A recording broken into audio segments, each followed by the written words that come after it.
कभी 60-70 के दशक में बहू सास के नाम से भी डरती थी, लेकिन आज उल्टा है। आज सास खुद बहू से डरती है। सास ये भूल जाती है कि वो भी उस घर की बहू है। सास हमेशा ये सोचती है कि मैं भी कभी बहू थी। नहीं, ये बात बिल्कुल गलत। सास को हमेशा ये सोचना चाहिए कि वो पहले भी बहू थी और आज भी उस घर की बहू है। बेशक उसके बेटे की शादी हो चुकी है और उसकी बहू आ चुकी है, लेकिन इसका मतलब ये नहीं है कि उसका बहू का दर्जा ख़त्म हो जाता है। सास पहले भी बहू थी, आज भी बहू है। जैसे राइट्स उसके बेटे की बहू के हैं, वैसे ही सेम टू सेम उसके भी हैं। उसमें कोई कमी नहीं आई है। इस बात को उसको समझना चाहिए। आज हम बात करेंगे सास के बारे में और जानेंगे कि एक सास के क्या अधिकार है। अगर उसको एक गलत बहू मिल जाती है जो उसके बसे बसाए परिवार को, जो उसने इतनी मेहनत से बसाया है, बनाया है, उसको अगर तोड़ना चाहती है, बर्बाद करना चाहती है, झूठे केस करना चाहती है, तो ऐसी कंडीशन में कैसे सास अपने परिवार को बचाए, कैसे उसको दोबारा से बसाए और उस बहू से कैसे छुटकारा पाए। नमस्कार दोस्तों, मैं हूं एडवोकेट धीरज कुमार का स्वागत करता हूं आज की वीडियो में। दोस्तों देखिए, सबसे पहले सास को इस बात का ध्यान रखना चाहिए कि अगर जैसे उसके बेटे की शादी हुई है और बहू उससे दूर जाकर रही है, मतलब कि लड़का कहीं और जॉब करता है और अगर शादी होने के बाद कुछ दिन रह करके अगर वो उसके पास चली जाती है, या फिर शादी होते ही दोनों अलग मकान में रहते हैं, या फिर उनका सेपरेट कोई अलग फ्लोर है, ऐसी कंडीशन में कभी भी सास को ये नहीं दिखाना चाहिए कि मैं उनके साथ रही थी। हमेशा ये शो करके रखना चाहिए कि भाई ये दोनों हमेशा अलग रहे हैं, सेपरेट रहे हैं। बहू आते ही अलग हो गई, इनका किचन अलग था, ताकि वो डोमेस्टिक वायलेंस के केस से, 490 के केस से बच सके। सबसे पहली चीज़ होती है बचाओ। जहाँ तक हो सके इन चीज़ों से बचना चाहिए। अगर ये चीज़ें आपके साथ हुई है, कहीं लड़का सेपरेट रहता है या 1-2 महीने रह करके उसके बाद अलग चला गया है, तो अपने आप को बचाना है और अपने पति को बचाना है। तो सास का ये फ़र्ज़ बनता है। और अगर कहीं सिचुएशन अलग है कि जहाँ एक ही मकान में सब रहते हैं, तो वहाँ पर तो लड़ाई आमने सामने की होगी, क्योंकि हम इस बात से तो डिनाई कर ही नहीं सकते कि हमारे घर में नहीं रह रही थी, हमारे साथ नहीं रही है, कितना भी समय उसने बिताया हो। ऐसी कंडीशन में सास की ड्यूटी बनती है कि वो बहू से लड़े और बराबर की लड़ाई लड़े। देखिए, एक बहू के क्या राइट्स हैं, 490 और डोमेस्टिक वायलेंस, यही तो है। सेम टू सेम सास के पास भी है। बहू सास के ऊपर या परिवार पर क्या इल्ज़ाम लगाएगी? यही लगाएगी ना सबसे पहले कि भाई इन्होंने मेरे से डावरी की डिमांड की। तो सास भी इल्ज़ाम लगा सकती है कि मेरी बहू ने मुझसे ये कहा कि ये मकान जो उसके खुद के नाम है वो उस बहू के नाम ट्रांसफ़र करे, या फिर वो मकान जो कि उसके पति के नाम है वो उस बहू के नाम ट्रांसफ़र करे। इल्ज़ाम वो भी लगा सकती है।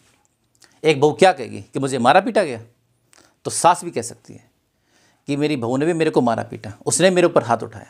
सेम टू सेम जो एलिगेशन बहू लगा सकती है वो सास भी लगा सकती है। एक बहू क्या करेगी, 112 नंबर पर कॉल करके पुलिस को बुलाएगी ना, सास भी पुलिस को बुला सकती है। सास भी इल्ज़ाम लगा सकती है कि ये मेरे साथ गलत कर रही है। एक बहू क्या करेगी, पुलिस में जाकर कंप्लेंट करेगी, सास भी जाकर कंप्लेंट कर सकती है। बहू क्या कंप्लेंट करेगी कि मेरे पति ने मेरे साथ गलत किया, मारा पीटा, ससुर ने गलत किया। सास भी इल्ज़ाम लगा सकती है कि इसके परिवार वाले आए थे, इसका पिता आया था, इसका भाई आया था, उन्होंने भी मेरे साथ गलत किया। सेम टू सेम इल्ज़ाम सास भी लगा सकती है। एक बहू क्या करेगी, वीमेन सेल में जाकर कंप्लेंट करेगी। एक सास भी वीमेन सेल में जाकर कंप्लेंट कर सकती है। बहू कहेगी कि मुझसे डावरी की डिमांड की गई, मेरे को मारा पीटा गया, परेशान किया गया।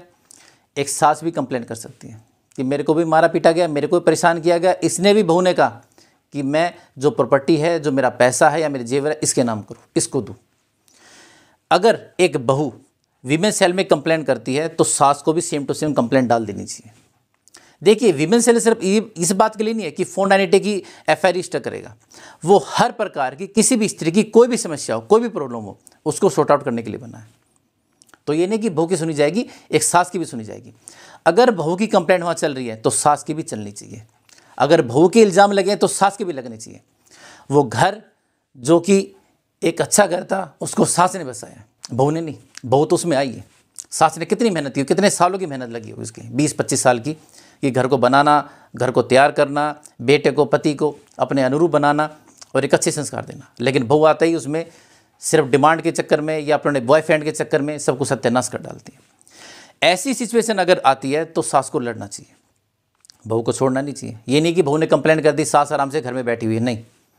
अगर बहू ने कंप्लेंट की है और सास अगर साथ रहती है, उसको भी बराबर की टक्कर देनी चाहिए। बहू क्या करेगी, एफआईआर करवाएगी, सास को भी जाकर एफआईआर करवानी चाहिए। अगर वीमेन सेल नहीं सुनता है तो सास को कोर्ट के थ्रू करानी चाहिए, सेक्शन 211 में करवानी चाहिए कि उसने मेरे खिलाफ झूठी कंप्लेंट थी, उसके पास कोई प्रूफ नहीं है। इसके अलावा और भी इसमें सेक्शन लगा है, 406 लगा सकते हैं, क्रिमिनल ब्रीच ऑफ ट्रस्ट लगा सकते हैं, ब्लैकमेलिंग का लगा सकते हैं, फ्रॉड का लगा सकते हैं, 420 का लगा सकते हैं। जैसे वाइफ ने उसके हस्बैंड और उसके बेटे के ऊपर केस लगाया, तो सास भी चाहे तो जो बहू है उसके पिता और उसके भाई के ऊपर केस लगा सकती है। इस प्रकार से बराबर की टक्कर चलनी चाहिए। अब बात करते हैं डोमेस्टिक वायलेंस की। अगर एक बहू डोमेस्टिक वायलेंस का केस करती है, ये कहती है कि भी घर में मेरे साथ घरेलू हिंसा हुई, तो सास भी केस कर सकती है। Same to same first party खुद बने और सेकंड पार्टी अपने हस्बैंड को बनाए कि हम दोनों के साथ गलत किया। जैसे कि जैसे बहू केस करेगी वैसे सास भी लड़े। सास भी स्टे ले सकती है कि मेरा घर है, मेरा मकान है, वो इस घर में क्यों आती है, मेरे फ्लोर में क्या मतलब इसका, वो भी उस पर स्टे ले सकती है, वो भी बहू को घर से निकाल सकती है। और ऐसी सिचुएशन में दोस्तों ना तो पैसा देखना चाहिए कि भाई हम कोर्ट में जाएंगे हमारा पैसा खर्च होना, ऐसे में बिल्कुल भी देरी नहीं करनी चाहिए। अगर कहीं आपके पास ये मौका है कि अगर मकान सास के नाम है तो स्टे ले लेना चाहिए, और अगर कहीं वो मकान ससुर के नाम भी है तो भी पावर टर्नी लेकर के तब भी स्टे ले लेना चाहिए, देरी नहीं करनी चाहिए। ऐसी बहू को घर से दूरी रखना चाहिए, बराबर की टक्कर देनी चाहिए। जब आप बराबर की टक्कर देंगी तभी बहू पीछे हटेगी, तभी वो हारेगी। इसके अलावा बात करते हैं मेंटेनेंस की। अगर मेंटेनेंस की बात आती है, एक वाइफ अगर ये कहती है कि मुझे मेरे पति से मेंटेनेंस चाहिए, तो सास भी बीच में कूद सकती है कि मेंटेनेंस तो मुझे भी चाहिए। भाई थोड़े मैं अपने पति से लूँगी, मेरा बेटा जवान हो चुका तो मेरा बेटा ही मेरे को मेंटेनेंस दे। मेंटेनेंस का केस वो भी कर सकते हैं, वो कह सकती है कि मेरा पति इतना सफिशिएंट नहीं कमाता है, या फिर उसकी इस तरह पेंशन है, या उसकी कोई इनकम ही नहीं है, तो ऐसे में मेरा बेटा ही हमको खर्चा देगा। अगर कोर्ट कहीं मेंटेनेंस बांध देती है तो ऐसे में सास भी उसमें कूदेगी। सास भी एक केस फाइल करेगी सेक्शन 125 का, या डीवी है उसमें डिमांड करेगी डोमेस्टिक वायलेंस में कि मेरा बेटा मेरे को मेंटेनेंस दे। कि मेरा बेटा कहता है कि भी सारा पैसा तो मैं वकीलों के ऊपर खर्च कर रहा हूँ या मेरी वाइफ है उसको दे रहा हूँ, नहीं मेरे को भी खर्चा चाहिए, उसको खर्चा मिलेगा तो मुझे ही मिलेगा। हर चीज़ में, हर लॉ में, हर स्टेप पर जैसे बहू केस कर सकती है वैसे ही सास भी उसको टक्कर दे सकती है, हर जगह पलटवार करके उसको हरा सकती है। तो एक अच्छी सास के फर्ज बनते हैं कि वो अपने बेटे का साथ दे, पीछे नहीं हटे। ये नहीं कि बेटे ऊपर केस हो गया वो अपने घर बैठ जाए और सिर्फ वहाँ सिर्फ रोए बैठकर, हाय भगवान ये क्या कर दिया। भगवान तो मदद उसी करते हैं जो खुद अपनी मदद करता है। ऐसे में सास को लड़ना ही पड़ेगा, उसको अपना आलस छोड़ना ही पड़ेगा, आलस छोड़ करके कोर्ट में आना पड़ेगा। वो लड़ेगी तभी उसका बेटा जीतेगा। तो जहाँ पर भी ऐसे हालात हो, ऐसी सिचुएशन हो, सास को साथ देना चाहिए। और जैसे बहू केस करे खुद भी केस करे। बल्कि सास की तो ज़्यादा अच्छी पट्टी होती है पड़ोस में, उसकी औरतें उसके दोस्त होती हैं, जो भी आसपास औरतें रहती हैं उनको गवाह बना सकती है, विटनेस बना सकती है, कोर्ट में पेश कर सकती है, दिखा सकती है कि सही क्या गलत क्या है। ये चीज़ तो सास के हाथ में ही है। वीमेन सेल में भी जाए, एक दो पड़ोस की औरतों को साथ लेकर जाए, उनको बताए दिखाए, देखिए मेरी बहू कितनी गलत है।